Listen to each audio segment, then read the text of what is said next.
What if the world is watching this war completely backwards? What if the strikes, the headlines, the assassinations, the explosions, and the triumphant speeches are not actually the signs of Iran's defeat, but the early signs of a terrifying reversal? What if the power that looked broken is only being hardened? What if the nation many expected to collapse under pressure is instead being forged by fire? And what if the Bible, in pattern if not in direct modern wording, has already shown the world how this kind of story ends? Because when you study scripture carefully, one truth appears again and again. God often allows the proud to believe they have already won, only for the story to turn in a direction nobody expected. The mighty boast too early, the attackers celebrate too soon, the target looks weak for a moment, and then suddenly history bends. The hunted becomes the survivor. The one marked for destruction becomes the one still standing when the dust settles. That is why what we are seeing now is so unsettling. Operation Epic Fury began on February 28 as a US-Israeli campaign against Iran, and even after weeks of war, Reuters has reported that Iran's government remains damaged but intact, while Iran has continued retaliatory attacks and the conflict has widened into a grinding war of attrition. Iran's strikes have also been described by Iranian state media and AP coverage as waves of Operation True Promise. Reuters too. To many observers, the first phase of this war looked simple. Hit hard, remove leadership, break command, shock the system, make resistance impossible, make the world believe that Persia had finally been cornered, make Iran appear isolated, wounded, and unable to recover. And for a moment that story seemed believable. The opening blows were dramatic. The psychological effect was enormous. The message was obvious. This was not meant to be a warning. It was meant to be the beginning of the end. But the Bible keeps warning us about moments like this. Scripture is full of false endings. Again and again, the story appears finished, and yet heaven says it has only just begun. Joseph was thrown into a pit before he was lifted into power. David was hunted before he wore the crown. Israel was trapped between Pharaoh's army and the sea before the waters opened. Esther's people were marked for destruction before the decree was reversed. Even in the prophetic books, collapse and restoration often walk side by side.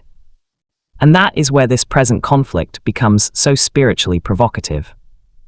Because when you look at Iran through the biblical lens of Persia, you are not looking at a random nation with no scriptural memory behind it.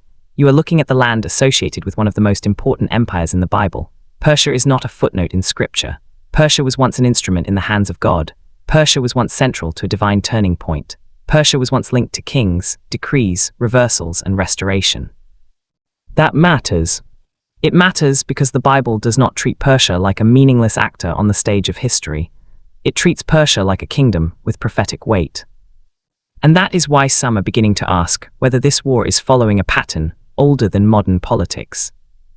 The first thing to understand is that Operation Epic Fury may have struck with power, but power is not the same thing as finality. The Bible repeatedly shows that a devastating strike is not always the end of the story. Sometimes it is the event that wakes a people up. Sometimes it is the thing that burns away hesitation. Sometimes it is the violence that creates unity where there was once division. And that is exactly where the Iranian resistance enters the picture. Because wars are not won by weapons alone. They are won by endurance, by resolve, by the ability to absorb pain and still keep moving. The battlefield is not only physical, it is psychological, it is symbolic, it is spiritual. The side that convinces the world it cannot be broken becomes harder and harder to defeat. This is why resistance matters so much in biblical storytelling. The Bible often gives victory to the people who refuse to disappear. Not necessarily to the people with the largest armies, not always to the people with the strongest technology, not even always to the people who strike first. Again and again, Scripture reveals a pattern of reversal where confidence becomes overconfidence, and overconfidence becomes blindness. That pattern should trouble anyone who thinks the early blows of a war automatically reveal its ending. Because what if the pressure on Iran is not breaking it? What if it is consolidating it? What if Operation Epic Fury, instead of finishing the story, has actually given Iran the one thing wounded nations often need in order to survive?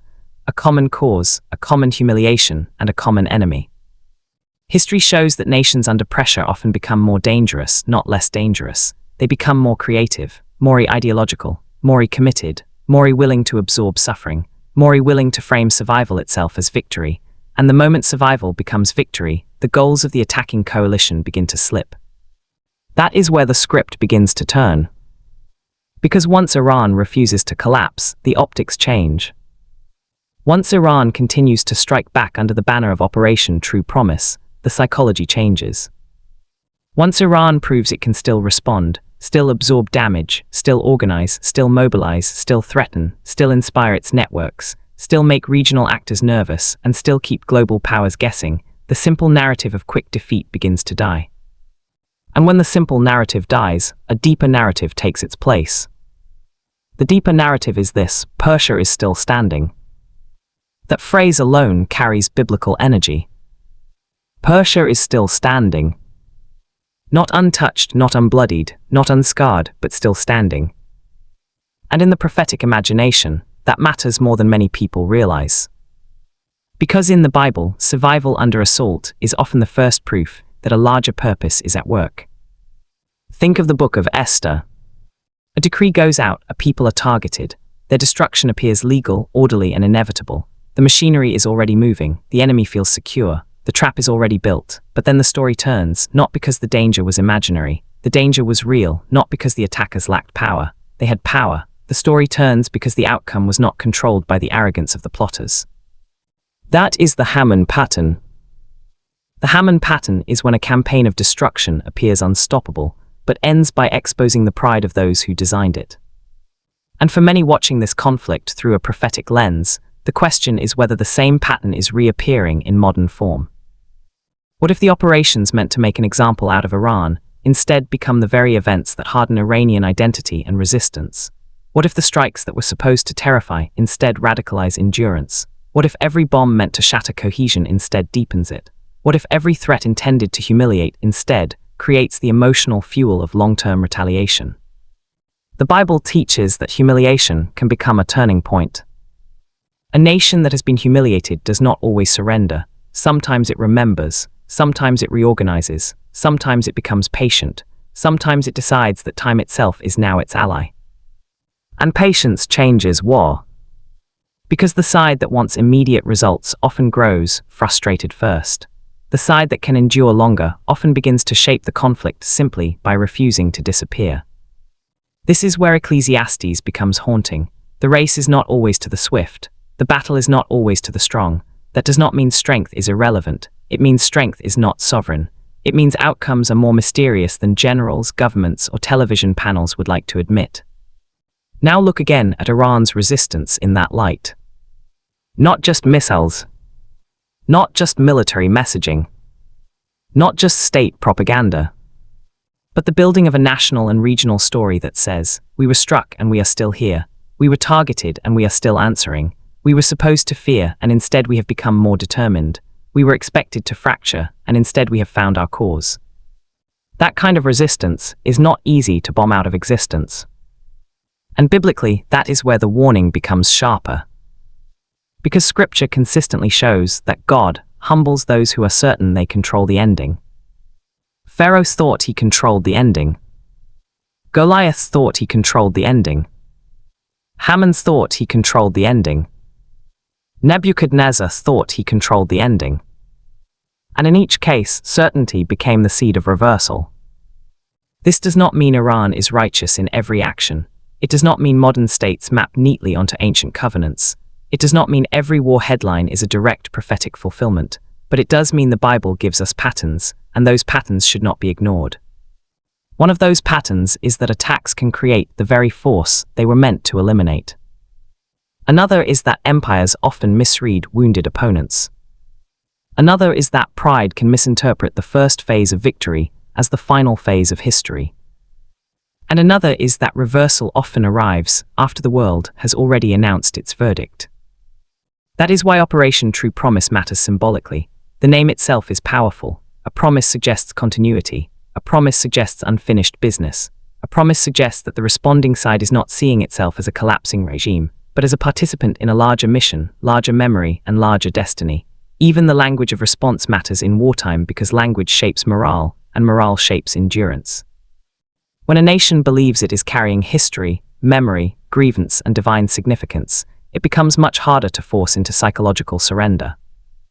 And once surrender is off the table, the war becomes far more dangerous. Because now the issue is not simply who has superior firepower.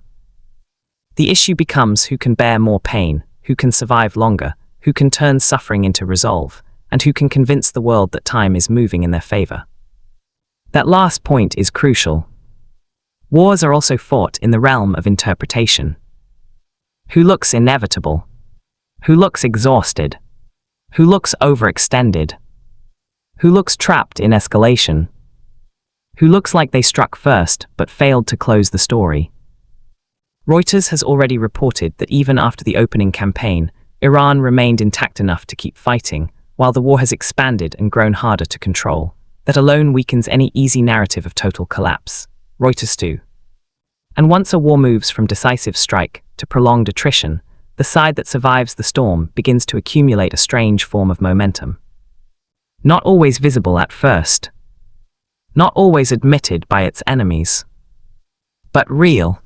Because every day the supposedly doomed side continues to function, the aura of inevitable defeat cracks a little more.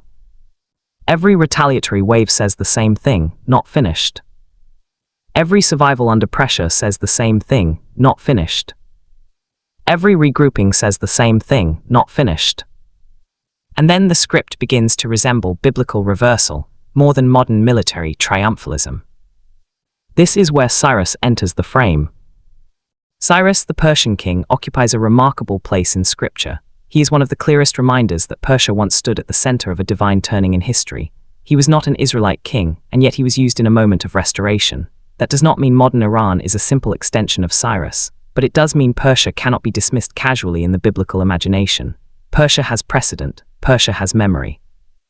Persia has already played an unexpected role in the story of God's dealings with nations.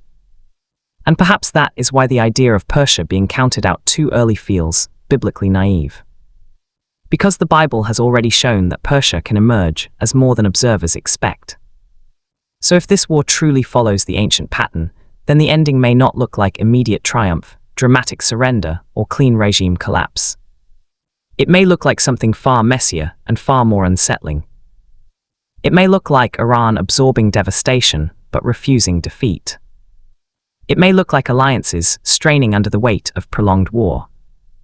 It may look like attackers discovering that the first blow was easier than the final outcome. It may look like resistance becoming the strategy. It may look like time itself shifting from enemy to ally. It may look like a nation everyone expected to fold instead becoming the symbol of endurance. And in that sense, victory would not have to mean a flawless battlefield triumph. It would mean surviving the attempt to break them. It would mean outlasting the design against them. It would mean frustrating the objectives of the stronger coalition. It would mean turning intended humiliation into hardened identity. It would mean becoming, in the eyes of supporters and observers, the side that was hit with fury and still could not be erased. That is a kind of victory the Bible understands very well.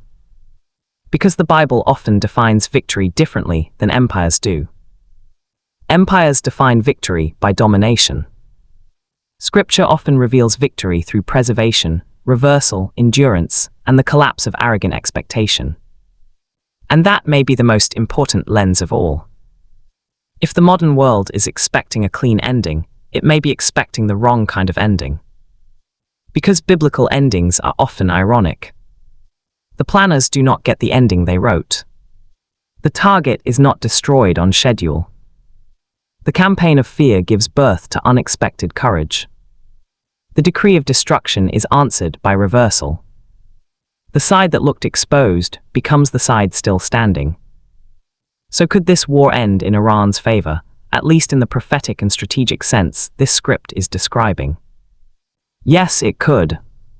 Not because the Bible explicitly names a 21st century battle and says, Iran will win. But because the biblical patterns of Persia, reversal, endurance, and the humiliation of overconfident power all point in that direction as a possibility. And if that is what we are watching now, then the world is not witnessing the fall of Persia. It is witnessing the forging of Persia. It is witnessing a nation struck by fury, answering with promise, and building resistance in the fire. It is witnessing the old biblical warning come alive again: never celebrate too early over the one you think you have already destroyed. Because sometimes the one marked for collapse becomes the one history cannot bury.